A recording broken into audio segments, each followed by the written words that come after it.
kita mulai kajian pada pagi hari ini.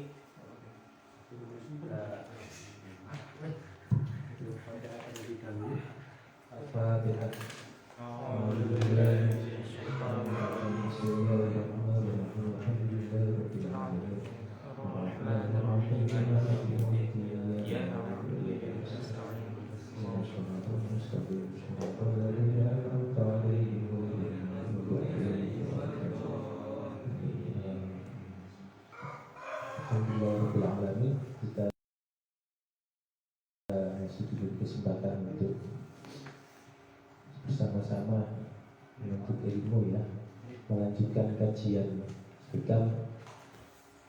Pada kali hari ini kita akan mengkaji hikmah yang ke-24 tentang peringatan dari Ibnu Athaillah bahwa kehidupan di dunia ini jangan dianggap aneh atau jangan merasa aneh, jangan merasa asing dengan sifat dunia. Mengapa demikian? Ya karena seperti itulah tabiat atau karakter dari dunia. Suara saya tuh dengeran ya? Misalnya ngaduknya ke sana. Oke.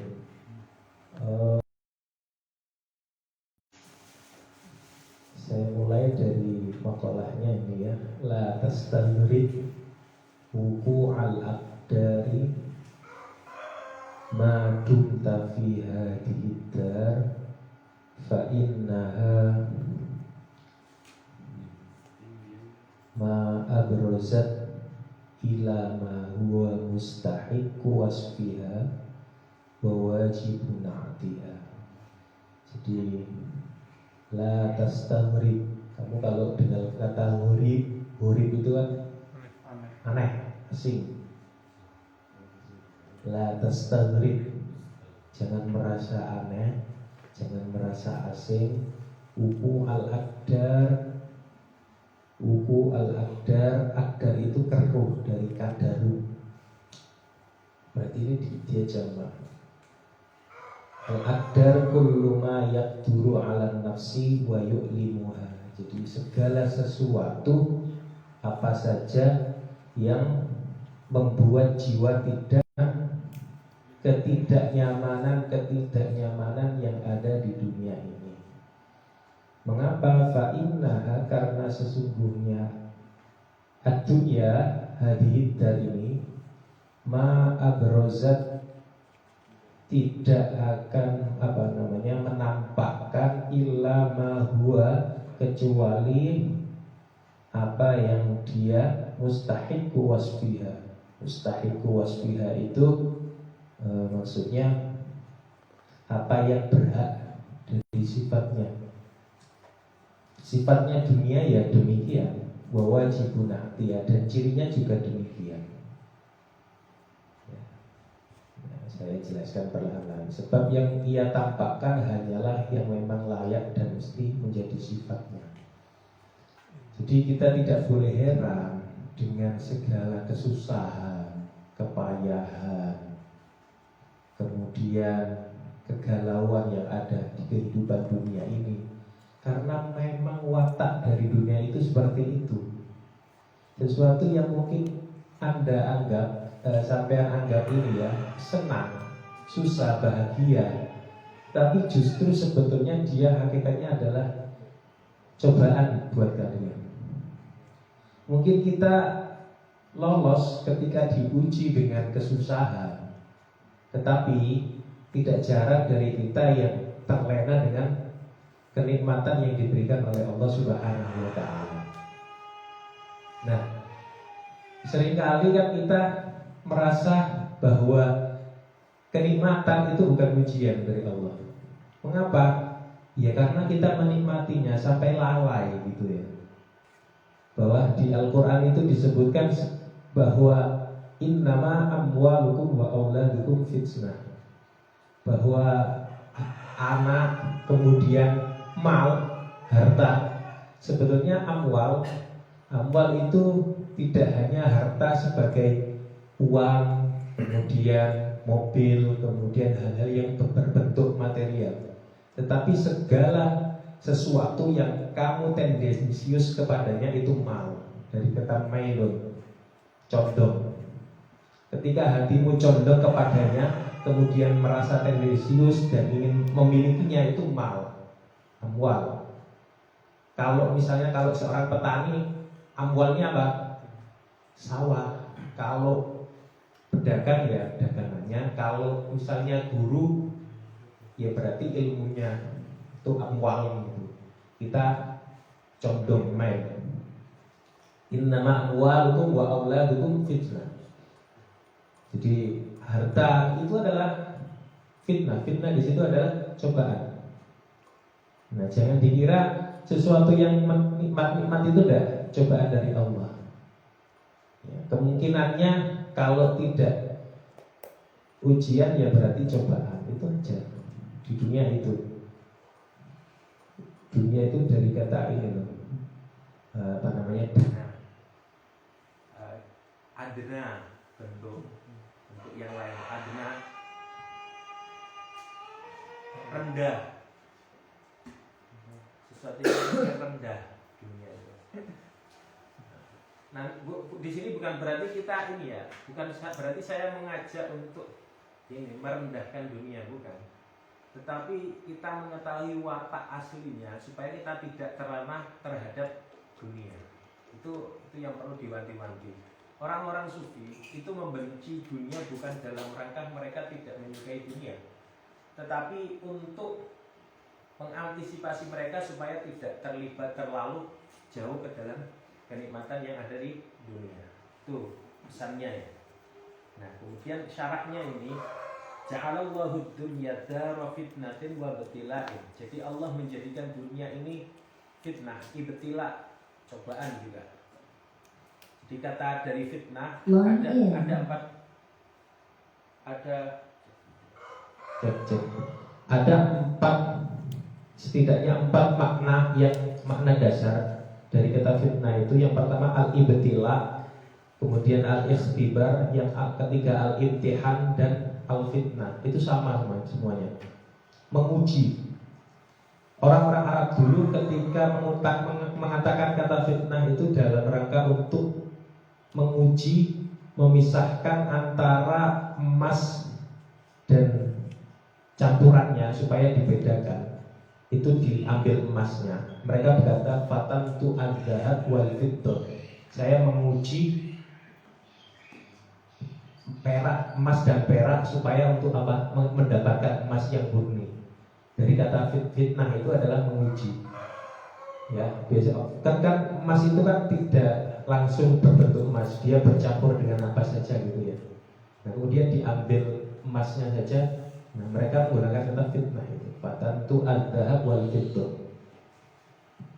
Jadi fitnah wa ibtila liya'mala kullu ahadin fiha ala muqtada ma sabaqa lahu. Supaya apa? Supaya kita itu beramal atau mengerjakan apa yang telah Allah perintahkan. Bukankah Allah tahu kamu akan berbuat buruk atau berbuat baik? Tetapi sebetulnya pengetahuan Allah atau keburukan atau kebaikan itu dalam rangka apa? Memberi ujian kamu. Di ayat Tabarak itu Al-Mulk, liyabluwakum ayyukum ahsanu amala. Dari sekian banyak orang itu mana yang ahsan, amalnya yang ahsan, yang paling bagus itu yang mana? Itu tujuannya ya, tujuannya diuji kalian itu. Sama seperti dosen kalian ya, misalnya kenapa kok nggak langsung dinaikkan semester saja ya? Kok nggak? Kan apa susahnya buat administrasi itu? Tetapi yang penting adalah bukan kok bisa atau tidak menaikkan kamu tanpa melalui ujian. Sebetulnya adalah ingin mengetahui kapasitas kamu. Itu kan tujuannya ujian. Nah, sama dengan ini apa namanya, keberadaan kita di dunia ini. Wa yuwafiya jazaa'uhu fid daril akhirah, dan akan memberi balasan nanti di daril akhirah, di hari akhirat nanti. Qala ta'ala wa nabluhum bisyarri wal khairi fitnah, dan kami menguji apa? Dengan keburukan dan kebaikan. Nah, di situ disebut asyar wal khair. Yang menjadi janggal adalah kenapa kok khair di situ adalah ujian buat kita. Kebaikan, sesuatu yang nampak baik di mata kita, itu juga ujian. Nah, seperti saya katakan tadi kan, bahwa kenikmatan itu juga ujian. Wa amalu kullu wahidin fiha innama huwa mukhalafatu syahwati nafsi. Jadi segala sesuatu pekerjaan, dia itu kemungkinannya kalau tidak mukhalafatu syahwati nafsi, menyelisihi, membedai, melawan syahwat dirinya, au muwafaqatiha, atau menyelarasi. Ya, kemungkinannya pekerjaan itu kalau tidak menyelisihi syahwat, dia menyesuaikan dengan syahwat. Maksudnya apa? Ya, kalau kita melakukan sesuatu kemungkinannya dua, dia sesuai seiring dengan syahwat atau melawan syahwat. Nah, yang paling susah adalah melawan syahwat. Ya, au muwafaqatiha, atau menyelarasi, menyesuaikan dengan syahwat. Kita kan mudah menyesuaikan, karena syahwat, namanya syahwat itu kan keinginan. Nah, bukan dalam rangka untuk menghilangkan syahwat, tetapi bagaimana mengendalikan syahwat itu yang lebih diutamakan. Susah kamu kalau syahwatnya nggak punya, ya. Kamu nggak punya syahwat, nanti nggak bisa punya keturunan, nggak bisa mempertahankan hidup. Keinginan itu kan manusiawi, ya, keinginan untuk makan, keinginan untuk bertahan hidup. Nah, maka yang diperintahkan, yang diajarkan dalam tasawuf itu bukan kok menghilangkan syahwat, tetapi mengekang, meminimalisir. Ada syahwatnya, tetapi itu dikendalikan. Dzalika la mahalata yastad'i wujuda mahbubin aw makruhin bi fi'lin aw bi tarkin. Jadi karena ada dua kemungkinan, dia menyelisihi atau menyesuaikan dengan syahwat, maka ada dua kemungkinan, yaitu mahbub atau makruh, dicintai atau dibenci. Biasanya syahwat itu dia membenci sesuatu yang baik, sementara mencintai hal-hal yang nikmat-nikmat saja.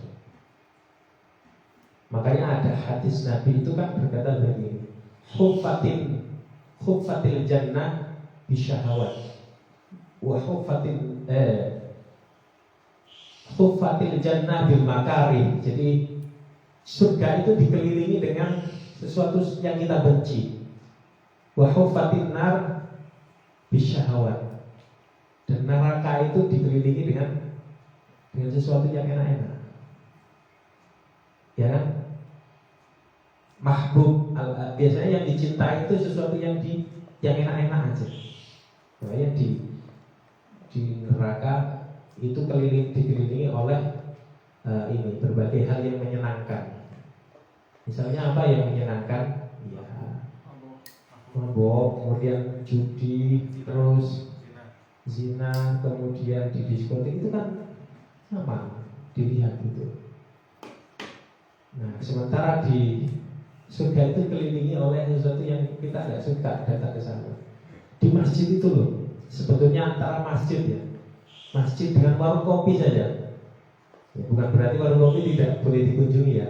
Jadi masjid, antara masjid dengan warung kopi itu loh, kita lebih milih warung kopi untuk nongkrong itu loh, daripada kita padahal fasilitas di masjid itu mewah kan. Sekarang masjid itu banyak menyediakan ini, tempat-tempat istirahat, kemudian ada AC-nya, ada wifi-nya kan gitu, ya. Bikin jamaah, sebenarnya bikin jamaah tambah nyaman. Tapi mengapa yang dipilih justru malah di warung kopi yang kadang kita harus bayar ke sana. Nah, makanya ini ya, apa namanya katanya, kemungkinannya kalau tidak dicintai ya diberi. Bifi'lin au bitarkin. Kalau sesuatu yang disukai itu ya bifi'lin, dikerjakan. Kalau sesuatu yang dibenci itu ya ditinggalkan. Famin dzurriyyatid dunya wijdanul makarih wal masyaqi fiha. Jadi yang pasti doruri yang pasti dari dunia itu adalah keberadaan dari al-makarih, segala sesuatu yang dibenci, dan al-masyaq, sesuatu yang dicintai. Kemudiannya cuma dua itu aja di dunia ini. Itu. Fataqul aqdar bisa berbidalika. Maka seseorang akan terjatuh kepada apa namanya al-aqdar, kekeruhan dengan sebab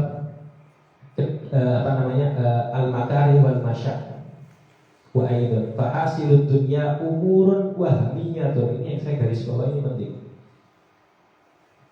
Fa hasilud dunya umurun wahmiyatun. Wahm apa? Iya. Apa? Iya. Wahm itu wahm itu sesuatu yang tidak pasti, sesuatu yang meragukan, sesuatu itu wahm. Misalnya ada tingkat-tingkatan ya, yakin, kemudian di bawahnya lupa itu ada tingkatan, ada wahm, ada dzon, di atas wahm itu ada dzon, prasangka. Ada kemudian yakin. Kalau yakin itu 100%, di bawahnya dzon, dugaan, antara 75% sampai 100, ada wahm. Ini ragu-ragu, 50-50. Nah, fahasilud dunya umurun wahmiyah. Jadi perkara-perkara di dunia ini tidak pasti semua. Tetapi apa? Inqadat iba'un nas ilaiha. Tetapi manusia, tabiat manusia, naluri manusia itu condong kepadanya, ilaiha, kepada dunia, sesuatu yang wahm itu, kepada dunia. Mengapa? Dan padahal dunia ini sesuatu yang meragukan, yang tidak pasti. Tetapi hati, tabiat manusia itu condong kepadanya. Wahia la tafi bi jami'i maqalibihi lidhiha wa qillatiha wa sur'ati taqdiha wa naqalatiha. Jadi wahia la tafi bi jami'i maqalibihi. Maqalib itu sesuatu yang dicari ya. Dunia itu sedikit, sempit, dikun itu sempit, wakil latihan sedikit, wasur'ati takdiha, cepat hilang, cepat terpotong, dan cepat berpindah. Fatajadabuha bainahum. Manusia itu tajadabuha, itu saling berebut. Fatak duru aishuhum, maka hatinya, maka hidupnya menjadi keruh. Misalnya ya gini, ada sesuatu yang sedikit, tetapi sesuatu yang sedikit itu justru diperebutkan. Hasilnya apa? Ya namanya sesuatu yang sedikit.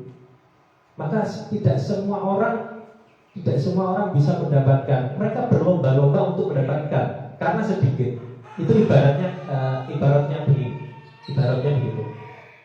Dunia itu sedikit, sempit, cepat,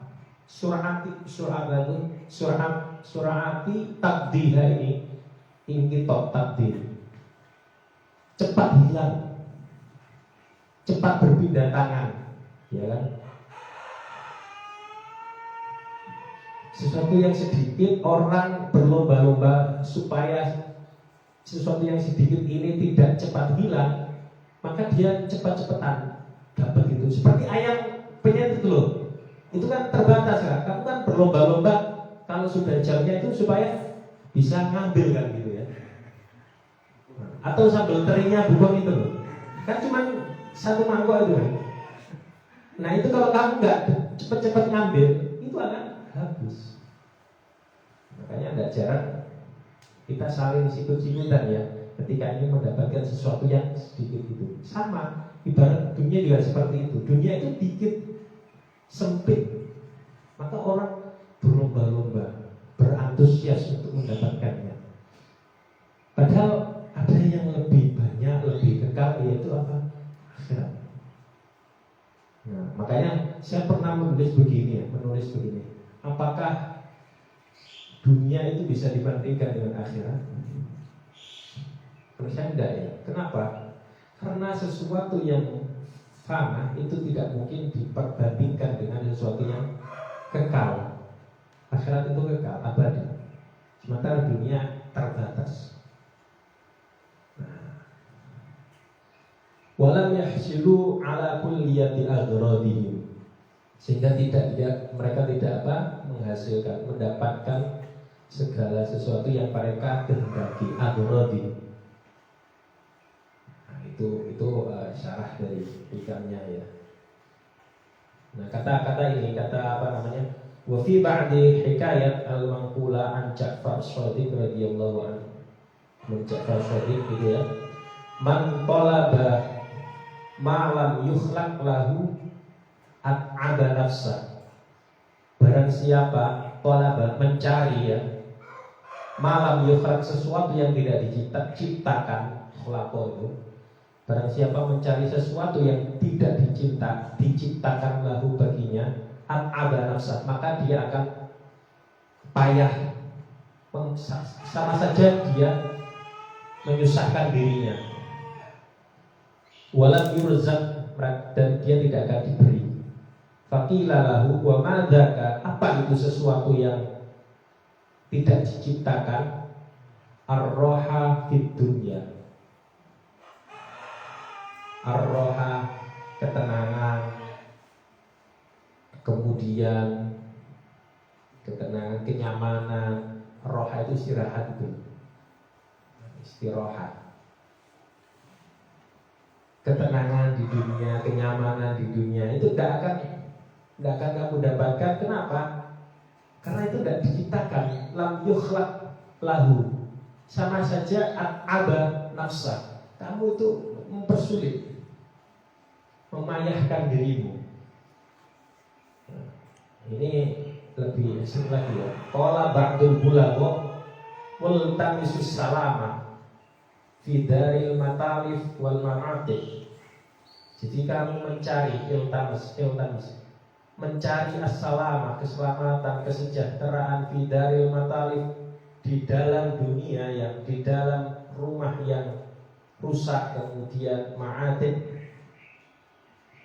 hilang. Matalif itu yang hilang, wal ma'atib itu seperti kal mutamarrid ala mazahimil hayat, seperti ular-ular yang mazahim, seperti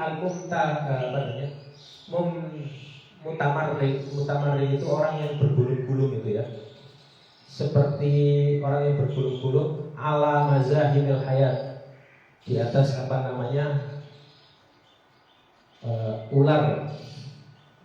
ular yang merayap. Wa mada bil aqarib, dan kalajengking aqarib. Ya, itu diibaratkan orang yang mencari keselamatan, kesejahteraan. Ad-dunya kulluha ghamumun, fama kana minha fi sururin fahuwa riba. Jadi pada dasarnya semua dunia itu adalah ghamum, sesuatu yang menyusahkan, memayahkan. Famaka minha, kalau ada pun surur, kebahagiaan, fahuwa riba, itu sebenarnya keuntungan saja, riba. Jadi pada dasarnya semua itu adalah, katakanlah, susah. Kalaupun ada kebahagiaan, itu adalah ribanya. Namanya itu kan riba, itu kan kelebihan, lebihnya. Nah, itu. Ini kata ada lagi, Qala Imam Al-Junaid Al-Baghdadi. Ada imam tahu saya pernah cerita Imam Junaid ya. Imam Junaid itu gurunya Imam Al-Ghazali. Imam Junaid Al-Baghdadi itu tasawufnya kayaknya dulu pernah saya ajarkan di sini juga. Salah satu teori atau ajarannya itu teori mitsaq, perjanjian. Itu diambil dari ayat wa in akhadha rabbuka min bani adama min zuhurihim dzurriyyatahum wa asyhadahum ala anfusihim. Ada kata alastu bi rabbikum, bukankah aku ini Tuhanmu? Sebetulnya kita manusia ini ya, dulu di akhirat sebelum kita terlahirkan di dunia ini itu sudah ada perjanjian antara Allah dengan manusia itu. Bukankah aku ini Tuhanmu? Qalu bala, iya. Maka sekarang ini kita hidup sekarang ini dalam rangka untuk memenuhi perjanjian itu.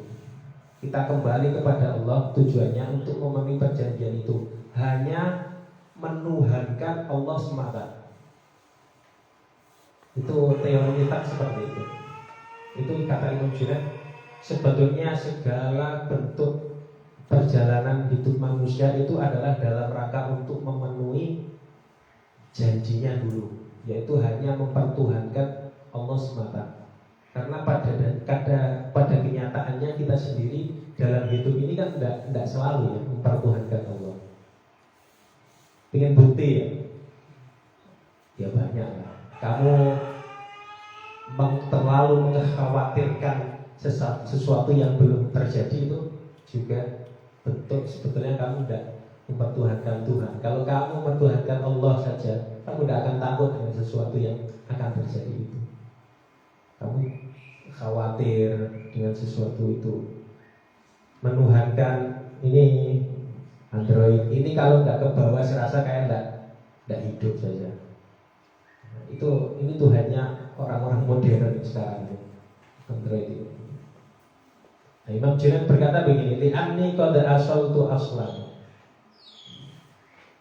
Mana nih?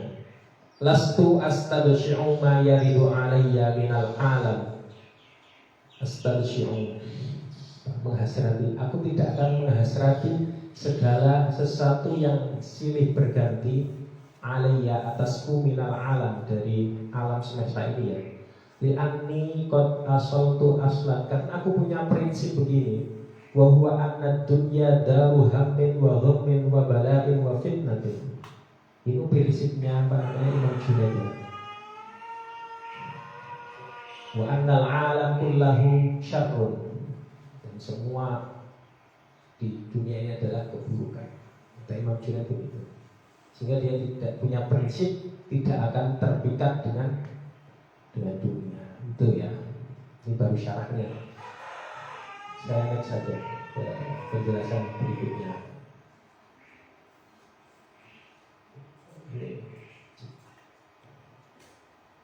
Tentang hadis Rasulullah, ad-dunya sijnul mu'min wa jannatul kafir. Pernah dengar ya? Dunia itu adalah penjara bagi orang mukmin, orang yang beriman, wa jannatul kafir, dan surga bagi orang kafir. Nah, sekarang sampai lihat orang-orang non-muslim misalnya ya, kok sama Allah diberi kehidupan yang nyaman, berlimpah, banyak hartanya. Itu adalah sebentuk namanya istidraj ya. Kayak kamu dielem-lem gitu ya, dikasih, dimanja lah begitu. Tapi nanti pada akhirnya masuk-masukkan gitu di neraka ya. Seperti ini kan keyakinan doktrinal kita ya. Itu tidak pantas layaknya ketika kita berinteraksi, bermuamalah dengan misalnya dengan orang lain yang beda keyakinan dengan kita. Tetapi kalau dalam forum seperti ini, itu sah-sah saja ya. Jangan dianggap kok kita benci mereka. Tidak. Kita boleh meyakini bahwa keyakinan kita benar begitu. Nah, ini kata Rasulullah begitu. Ad-dunya sijnul mu'min. Al-wahmu. Mengapa orang itu takut akan meninggalkan dunia atau kematian? kemungkinannya dua. Kalau enggak dia hubbud dunya, yang kedua adalah karahiyatul maut, membenci kematian. Kenapa demikian? Karena bekal kurang dan terlalu nyaman hidup di dunia. Kalau kamu misalnya sudah nyaman di TJ, kamu bakal sulit untuk meninggalkan Taruna Juara. Kalau kamu sudah nyaman dengan di dunia, kamu kalau mati itu takut. Gitu ya. Logikanya seperti itu, gambarannya seperti itu. Kalau kamu terlalu mencintai yang namanya dunia mengenggam erat, kamu enggak bakal kamu akan ketakutan kalau itu lepas gitu. Bagaimanapun kita akan meninggal dunia. Jadi ini di diwan Imam Syafi'i, tazuru 'anid dunya fa innaka la tadri. Engkau akan sirna dari dunia ini di waktu yang tak kau ketahui. La tadri. Idza janna 'alaikal lail hal ta'ishu ilal fajr. Jika malam telah tiba, siapa yang akan menjamin hidupmu akan sampai fajar besok? Idza janna 'alaikal lail hal ta'ishu ilal fajr. Kalau malam telah tiba datang, kamu bisa menjamin atau tidak hidupmu akan bertahan sampai esok. Ya. Kemudian fakam min sahihin mata min ghairi illatin. Betapa banyak orang yang sehat mata min ghairi illatin, tanpa penyakit dia meninggal. Kan kadang kita kalau dengar kabar orang meninggal, yang pertama ditanyakan adalah sakit apa. Seakan-akan penyakit itu adalah satu-satunya sebab meninggal dunia. Tidak kan? Banyak orang bukan min sahihin mata min ghairi illah. Orang-orang yang sehat tertawa-tawa paginya, tapi sorenya sudah tidak ada. Dan banyak misalnya orang-orang yang pulang dari kajian meninggal, ya. Tapi yang ceramah enggak ya. Tapi ada juga.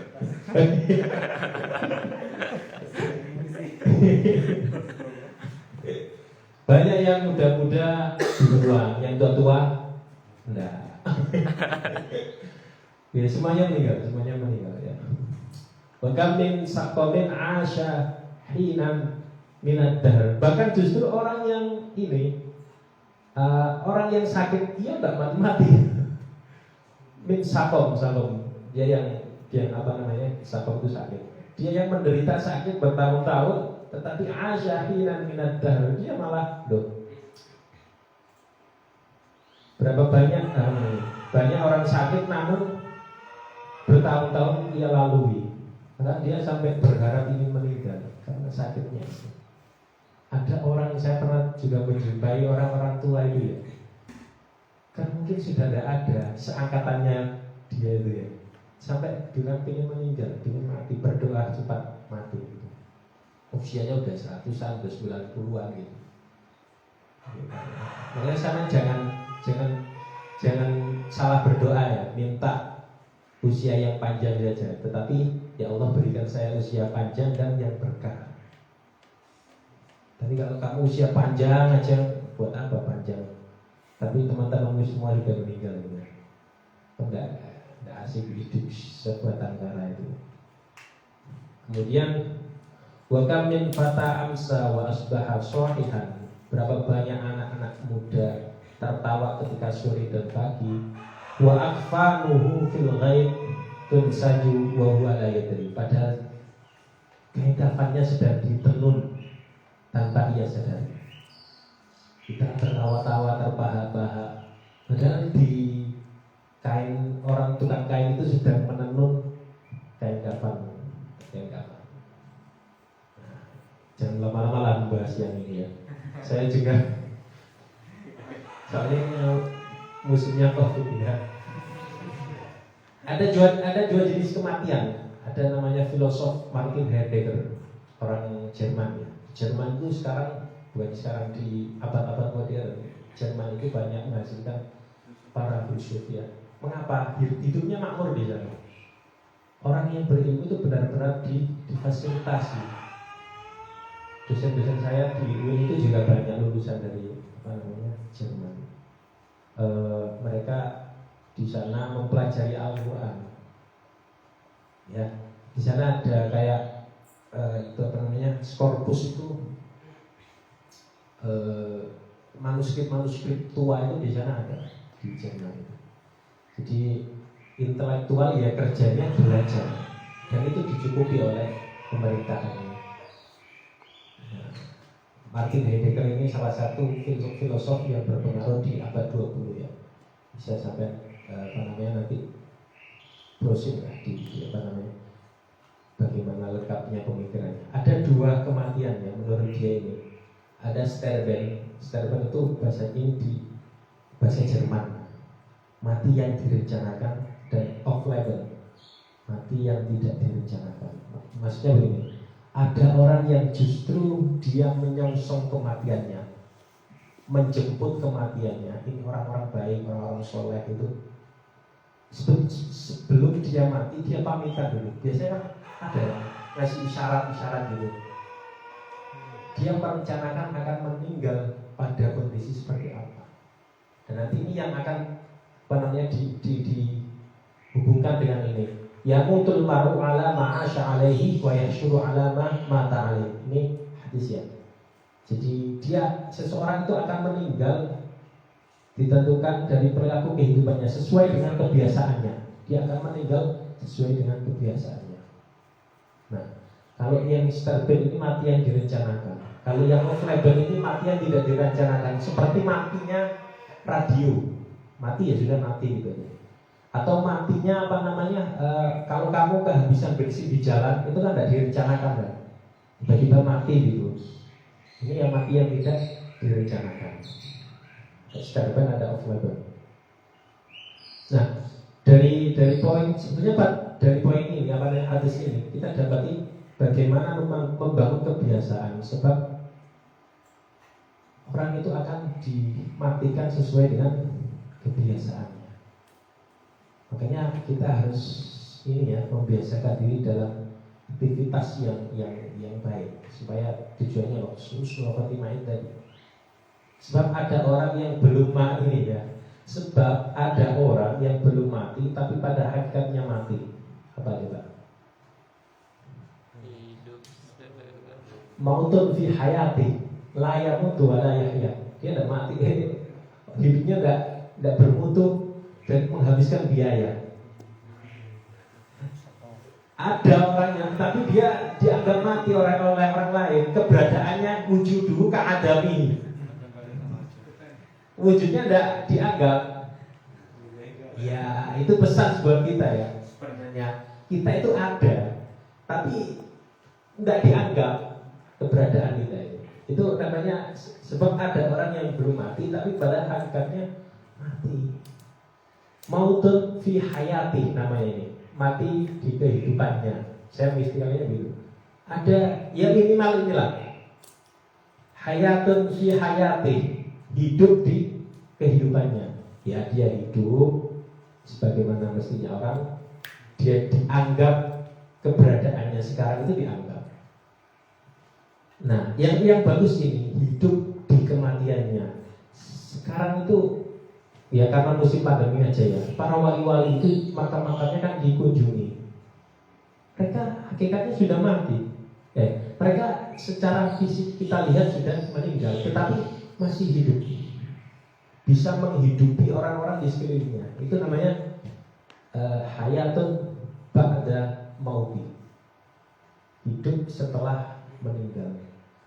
Ada ujar-ujar begini ya. Kalau kamu ingin hidup abadi, hidup selamanya, maka menulislah atau jadi orang yang ditulis. Dan kalau kemungkinannya ada 2. Ya, kalau nggak menulis, ya jadi orang yang ditulis. Kalau jadi orang yang ditulis enggak mungkin. Makanya kita menulis. Menulis itu kerja keabadian. Ungkapannya siapa ya? Pernah baca itu. Apa Pram atau siapa itu lupa. kita bekerja untuk keabadian menulis. Ya, sebetulnya dia meninggal, tetapi pemikirannya itu tetap hidup.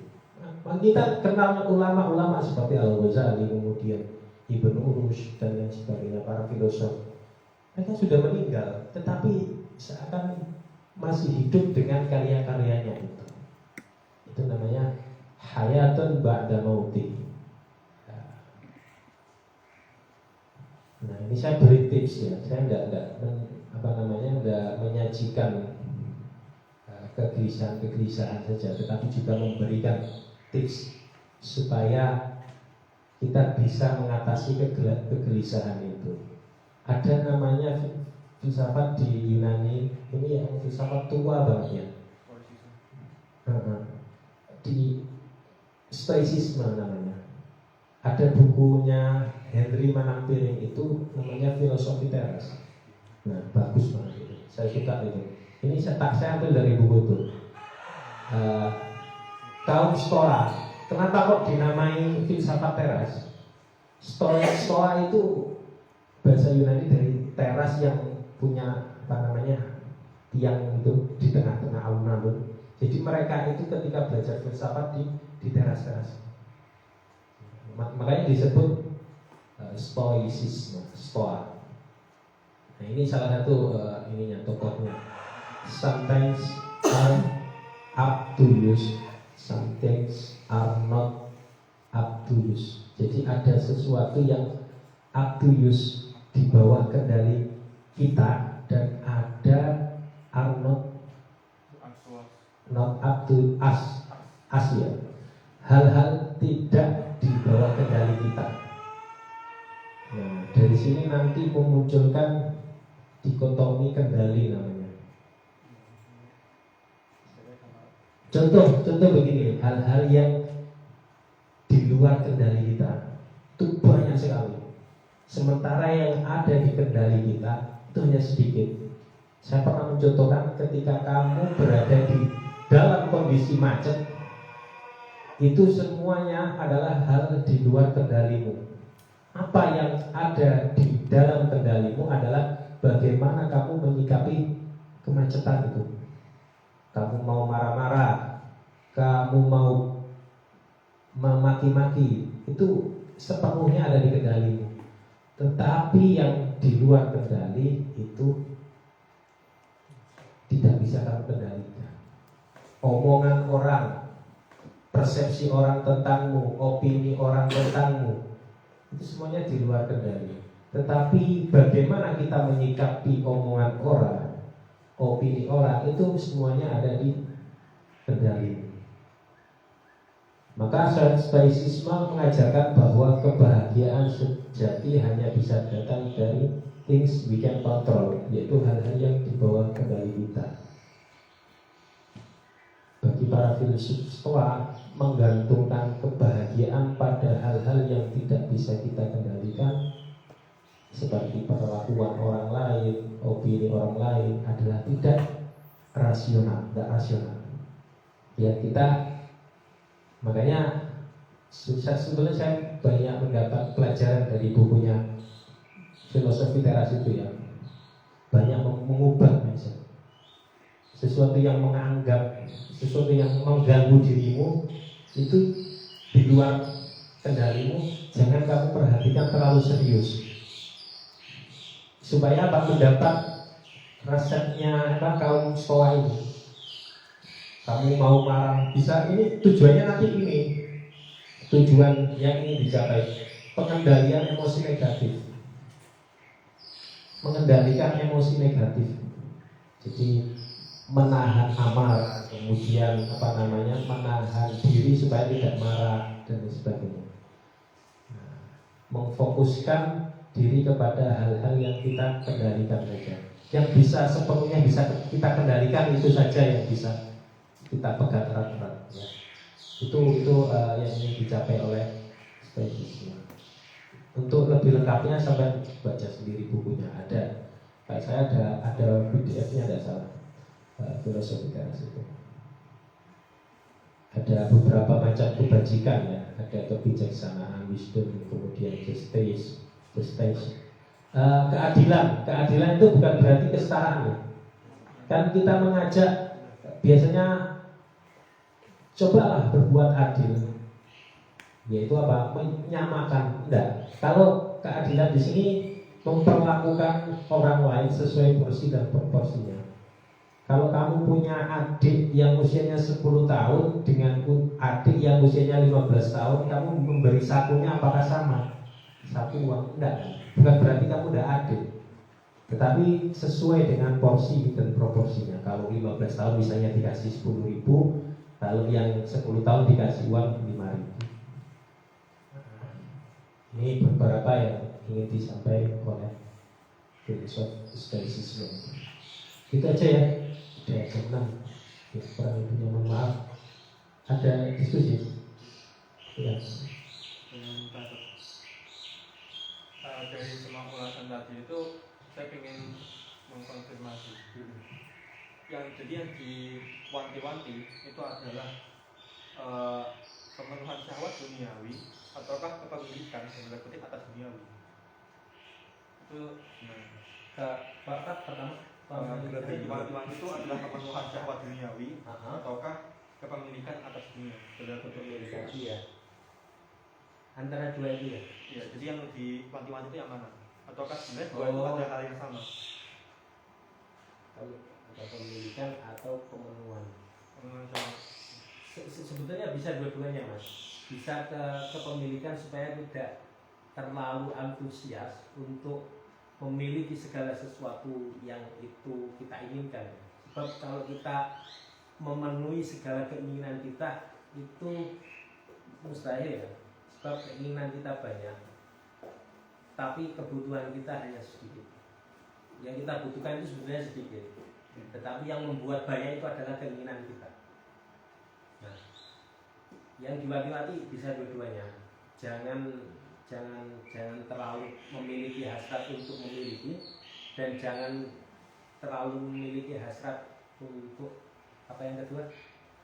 Memiliki kepemilikan atas dunia. Jadi kalau saya memiliki hasrat sama pemenuhan duniawi, bisa jadi seseorang itu punya hasrat yang kuat banget terhadap laptop namanya, laptop. Tapi ada juga orang yang itu memiliki laptop, tapi dia memiliki hasil yang cukup kuat terhadap laptop, jadi laptop nganggur aja gitu.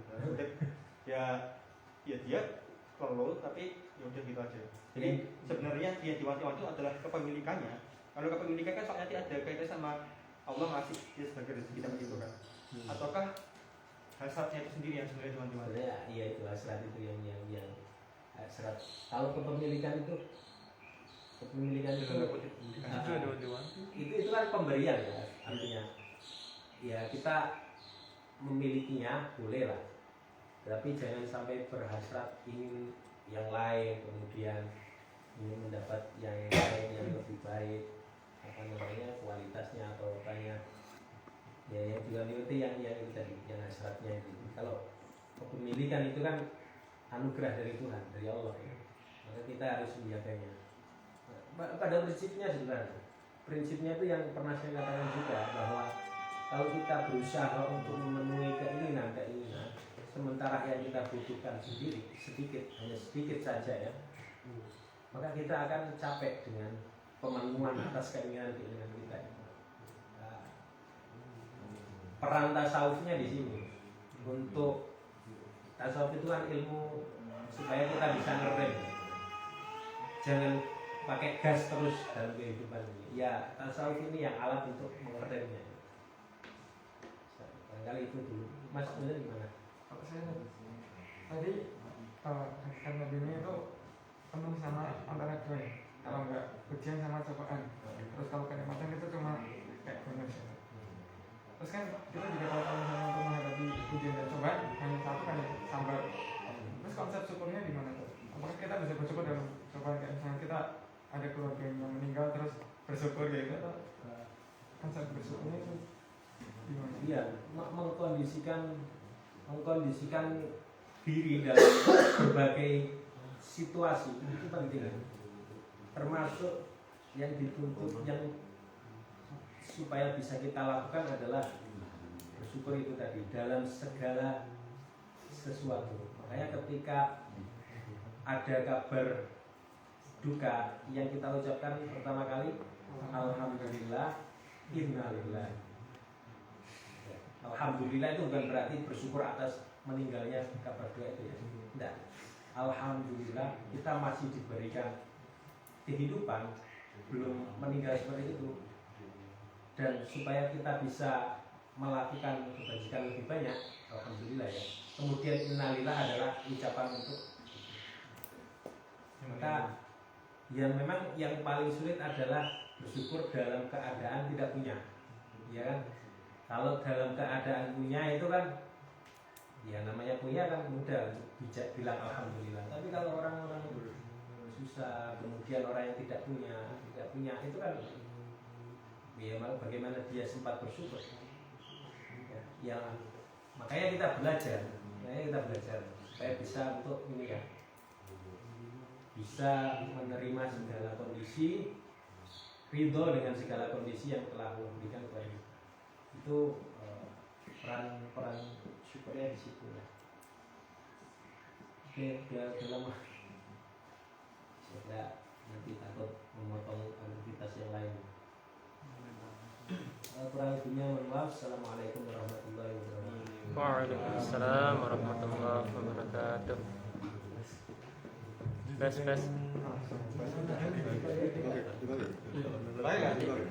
Pakai lah. Laptopnya Hadio. Di sini kajian rumah tangga.